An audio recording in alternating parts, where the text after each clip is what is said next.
coração da era da tribulação, quando o mundo se debate em sombras e tumultos, emerge um par de figuras misteriosas, as duas testemunhas.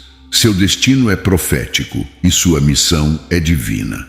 No Apocalipse capítulo 11, versículos de 3 a 12, encontramos o relato impressionante de sua jornada. Imagine isso: eles recebem a autoridade divina para proclamar a verdade durante 1260 dias, um período que se estende a 42 meses ou 1 ano e meio. Vestidos em sacos ásperos, essas testemunhas são mais do que meros mensageiros. São as oliveiras e candeeiros diante do Senhor da terra. Eles possuem um dom notável. O fogo que emana de suas palavras devora todos aqueles que tentam prejudicá-los. E assim, a cidade de Jerusalém será palco do seu profético ministério. Estas testemunhas não apenas profetizam, mas também pregam e demonstram o poder do arrependimento, simbolizado por seus trajes humildes de saco. Mesmo em face do antagonismo global, eles permanecem inabaláveis. O poder que possuem é tão extraordinário que podem testemunhar durante 1260 dias, desafiando seus inimigos com o fogo da verdade. Prepare-se para uma jornada fascinante enquanto exploramos o papel transcendental destas duas testemunhas no desenrolar da história divina. Deus envolve as duas testemunhas com uma proteção especial, semelhante à concedida a Elias. Na gramática grega antiga, todos os substantivos usados para se referir a essas testemunhas são do sexo masculino. E assim, elas se revelam como dois homens designados por Deus para uma missão divina.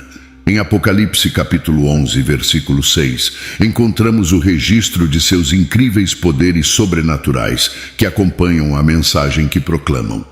Essas duas testemunhas têm a capacidade de fechar os céus, de modo que a chuva não cairá durante os dias de sua profecia, um julgamento e um chamado à salvação. Além disso, elas têm o domínio sobre as águas dos mares e rios, transformando-os em sangue e desencadeando pragas sobre a terra sempre que assim desejarem.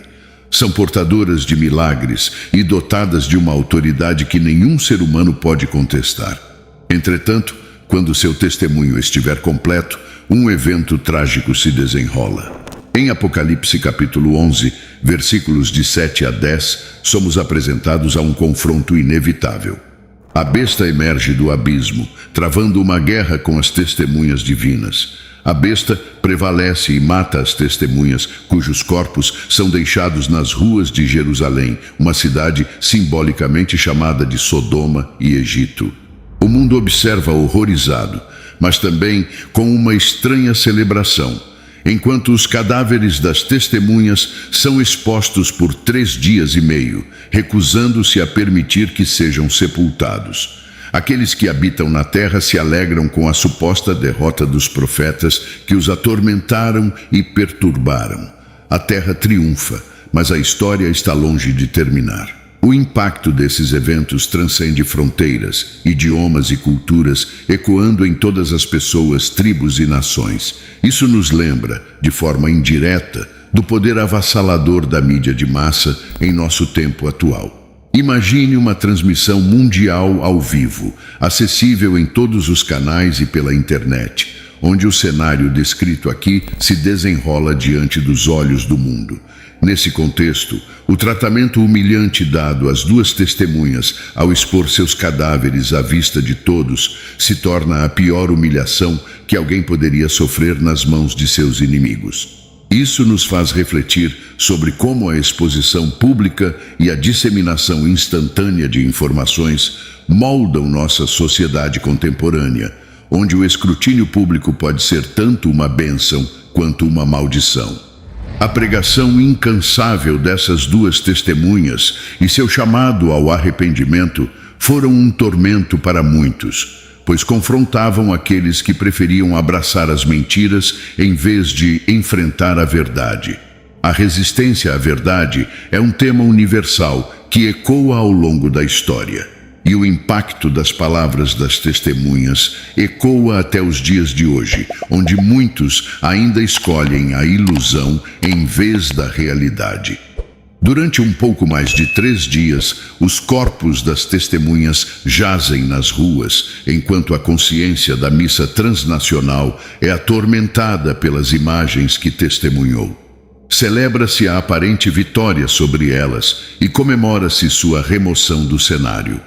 No entanto, quando essas duas figuras ressurgem diante de todos, o alívio inicial cede lugar ao terror.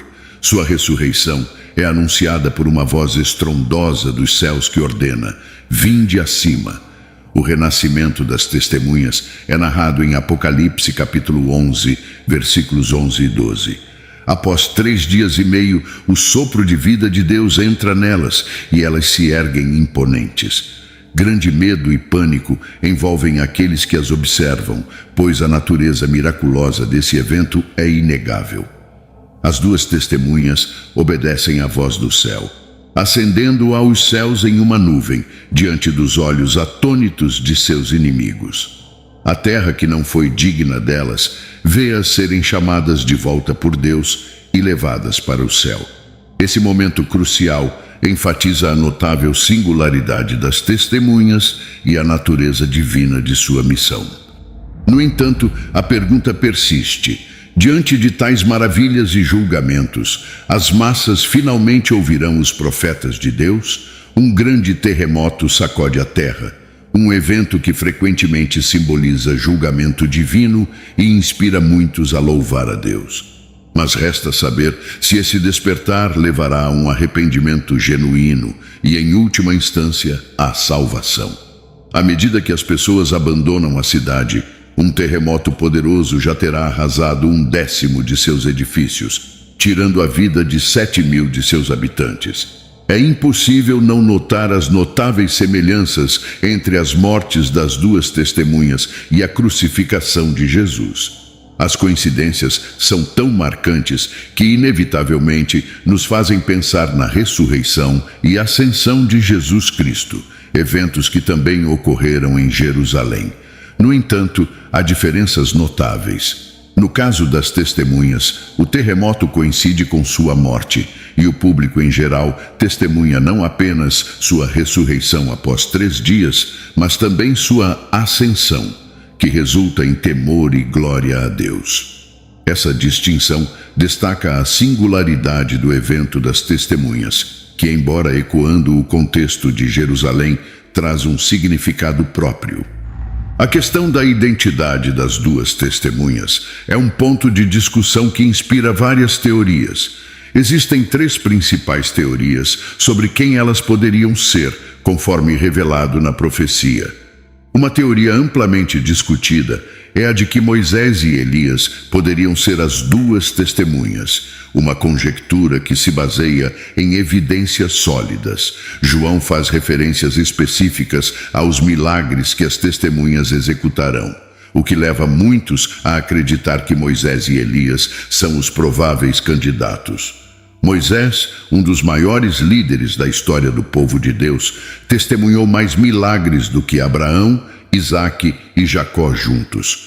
Com uma série de milagres acontecendo de forma sequencial, ele invocou a intervenção divina em nome do seu povo.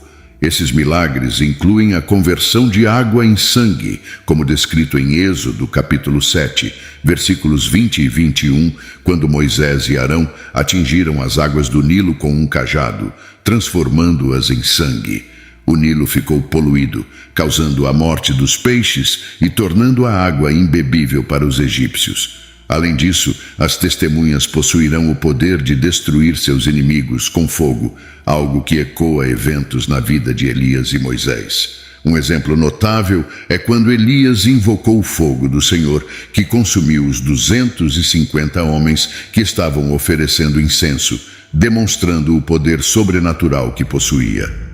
Essas conexões entre as ações das testemunhas e os milagres realizados por Moisés e Elias sugerem que eles são candidatos plausíveis para o papel das duas testemunhas na profecia. Uma visão que fortalece a possibilidade de Moisés e Elias serem as duas testemunhas é o registro de sua aparição com Jesus na Transfiguração, conforme descrito em Mateus, capítulo 17, versículos 3 e 4. Naquela ocasião, Moisés e Elias foram vistos conversando com Jesus, um evento de profundo significado espiritual. Pedro ficou tão impactado por essa visão que sugeriu a construção de 3 tendas, uma para Jesus, uma para Moisés e outra para Elias, revelando a importância atribuída a essas figuras espirituais. Essa conexão ressoa com a descrição das duas testemunhas em Apocalipse capítulo 11, versículo 5, onde se afirma que se alguém quiser prejudicá-las, fogo sai de suas bocas e devora seus inimigos. A semelhança das ações das testemunhas com as de Moisés e Elias é notável. Além disso, a teoria de que Elias é uma das testemunhas ganha força devido à semelhança entre seu ministério e as ações das duas testemunhas, como descrito em Tiago capítulo 5, versículos 17 e 18. Elias, um homem sujeito às mesmas fraquezas humanas, orou intensamente para que não chovesse por 3 anos e 6 meses, e então orou novamente para que a chuva caísse. Essa narrativa reflete os poderes sobrenaturais atribuídos às testemunhas. A tradição judaica também antecipa o retorno de Moisés e Elias, baseada nas profecias de Malaquias, capítulo 4, versículo 5, e na promessa de Deus de levantar um profeta semelhante a Moisés, conforme Deuteronômio, capítulo 18, versículo 15 e 18. Para alguns judeus, o retorno de Moisés é considerado necessário para cumprir essa profecia. Essas conexões e referências proféticas acrescentam complexidade à discussão sobre a identidade das testemunhas, revelando uma rica tapeçaria de tradições e crenças que envolvem essas figuras espirituais. A segunda teoria que tem ganhado notoriedade aponta para a possibilidade de Enoque e Elias serem as duas testemunhas. Enoque e Elias são frequentemente considerados como candidatos principais devido aos eventos extraordinários que cercaram suas mortes. Segundo a tradição, Deus os levou diretamente para o céu, sem passarem pelo processo comum de morrer. A história de Enoque é registrada em Gênesis, que relata que Enoque viveu 365 anos e, ao final de sua vida, ele simplesmente andou com Deus e ele desapareceu, porque Deus o levou. Isso é interpretado como Enoque sendo elevado ao céu sem passar pela morte. De maneira semelhante, Elias é descrito em 2 Reis como sendo levado ao céu em uma carruagem de fogo com cavalos de fogo subindo em um redemoinho. Os defensores dessa teoria também recorrem à passagem em Hebreus, capítulo 9, versículo 27, que declara que está destinado aos homens morrerem uma vez. Argumentam que a ascensão direta de Enoque e Elias, sem experimentar a morte, pode torná-los candidatos plausíveis para o papel das duas testemunhas. Parece que a ausência de morte natural de Enoque e Elias os torna qualificados para o papel das duas testemunhas, que, de acordo com a profecia, enfrentarão a morte depois de concluírem suas respectivas tarefas.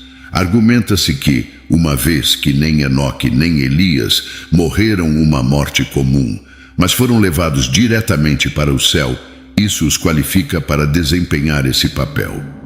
No entanto, é importante ressaltar que essa interpretação de Hebreus 9, versículo 27, é contestável, uma vez que o versículo descreve um princípio e não uma lei absoluta e imutável.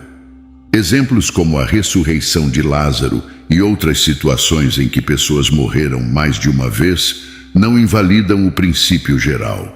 O momento do arrebatamento também é um exemplo em que a igreja na terra não experimentará a morte, demonstrando que essa passagem é um princípio, com notáveis exceções que, em última análise, confirmam, em vez de negar, a regra.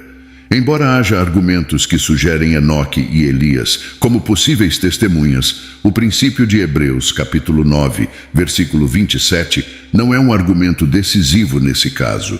Além disso, tanto Enoque quanto Elias eram profetas que proclamaram o julgamento de Deus em seus respectivos ministérios, conforme evidenciado pelas Escrituras. A terceira perspectiva que merece consideração é a de que, devido à ausência de detalhes específicos sobre as duas testemunhas em Apocalipse 11, qualquer pessoa, independentemente de sua fama ou notoriedade, pode ser considerada como candidata a ocupar esses papéis. A Escritura não fornece uma lista de nomes para as testemunhas e nenhum indivíduo famoso é mencionado em relação à sua aparição. Assim, é plenamente possível que Deus escolha dois crentes comuns e os capacite para realizar os mesmos sinais e maravilhas que Moisés e Elias realizaram. Apocalipse 11 não impõe a necessidade de identificar indivíduos famosos como as duas testemunhas. Em vez disso, podemos encontrar um intrigante modelo em Zacarias 4, que pode ser relacionado às testemunhas mencionadas em Apocalipse. Nessa visão, Zacarias viu um candelabro feito inteiramente de ouro maciço, com uma tigela de azeite sobre ele e oliveiras de ambos os lados. O azeite flui das oliveiras para a tigela, mantendo o equilíbrio necessário para manter a luz acesa. Essa visão transmitiu a mensagem de que o trabalho de reconstrução do templo não seria realizado por força humana, mas pelo Espírito de Deus. Assim, esse modelo sugere que o poder de Deus flui através de duas pessoas designadas para a tarefa, sem especificar suas identidades. Quem são as duas testemunhas do Apocalipse permanece um mistério não resolvido. Todas as três interpretações, incluindo a possibilidade de indivíduos desconhecidos, são válidas e plausíveis para os cristãos. Portanto, os cristãos não devem ser dogmáticos na identificação das duas testemunhas, uma vez que não conhecemos suas identidades. O que importa é o trabalho que realizam e as lições que podemos extrair de suas ações. O que é crucial a lembrar é que, independentemente de quem sejam as duas testemunhas, seu papel é proclamar a mensagem de Deus, realizar sinais e maravilhas e desempenhar um papel importante nos eventos que cercam o fim dos tempos. A identidade deles pode permanecer um mistério, mas o trabalho que realizam e as lições que podemos aprender com suas ações são o que realmente importa. Agradecemos por assistir a este vídeo